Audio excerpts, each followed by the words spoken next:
Bismillahirrahmanirrahim. Assalamualaikum warahmatullahi wabarakatuh. Sesuai dengan judulnya, alhamdulillah saya sudah membayar atau membebaskan anak saya dari penggadaian. Yang saya maksudkan di sini penggadaian dalam istilah atau syariat Islam. Rasulullah Shallallahu Alaihi Wasallam bersabda, "Kullu gulamin rohimatun biaqiqatihi." Semua anak itu tergadai dengan akikohnya. Maksudnya tergadai. Ada beberapa para ulama yang menyatakan bahwasanya tergadai adalah ketika anak itu berdoa untuk orang tuanya, maka doa dari anak itu tidak akan sampai ke orang tuanya. Yang kedua, ketika anak itu mau atau mendapatkan hak syafaat dari Allah Subhanahu wa taala, anak itu tidak bisa memberikan syafaat kepada orang tuanya. Tapi para ulama yang lain menjelaskan bahwasanya pendapat itu adalah pendapat yang lemah. Disandarkan kepada hukum akikoh itu sendiri. Hukum akikoh di mazhab Syafi'i yang kebanyakan dianut oleh umat muslim di Indonesia menyatakan bahwasanya akikoh itu hukumnya sunnah yang dianjurkan.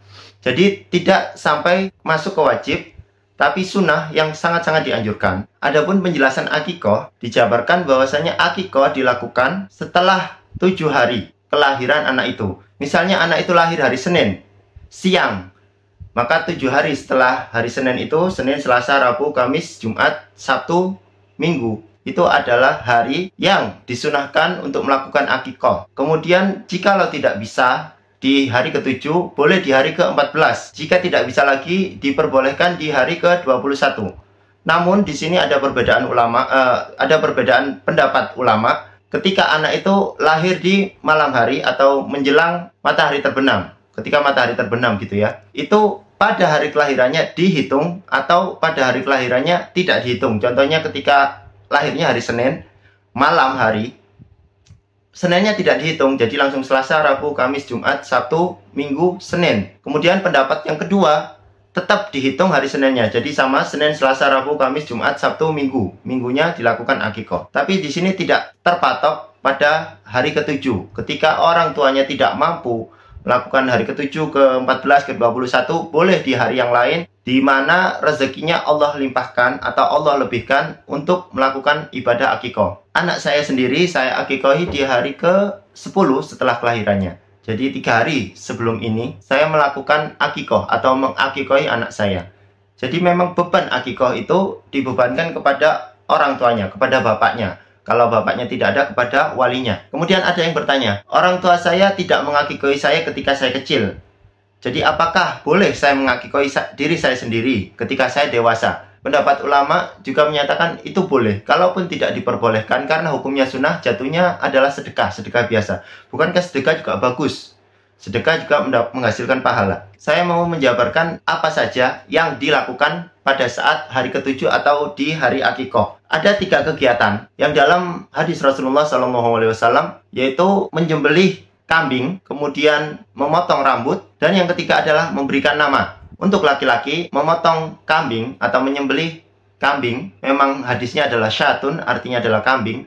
Untuk laki-laki adalah 2 ekor, dan untuk perempuan adalah 1 ekor. Kemudian di sana juga dijelaskan ketika laki-laki, 2 ekor kambingnya harus mirip. Maksudnya di sini mirip adalah umurnya mirip, kemudian beratnya mirip. Dan tidak ada perbedaan untuk masalah jenis kelamin, kambingnya laki-laki atau perempuan, jantan atau betina.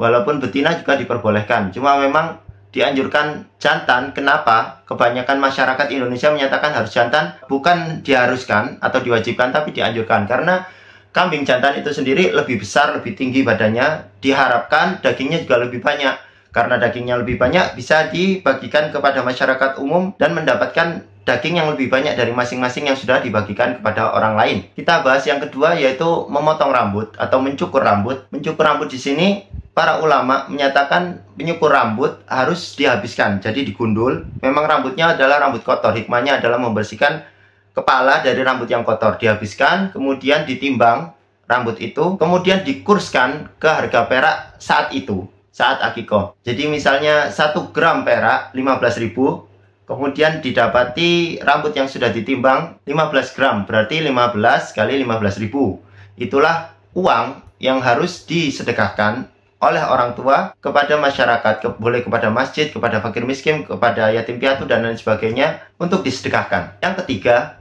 pemberian nama. Pemberian nama, zaman sekarang itu agak susah ya kalau di hari ke-7, karena ketika anak itu lahir, sehari atau 2 hari, rumah sakit sudah menanyakan nama untuk dibuatkan SKL, surat kelahiran, dan pengurusan akte dan lain sebagainya.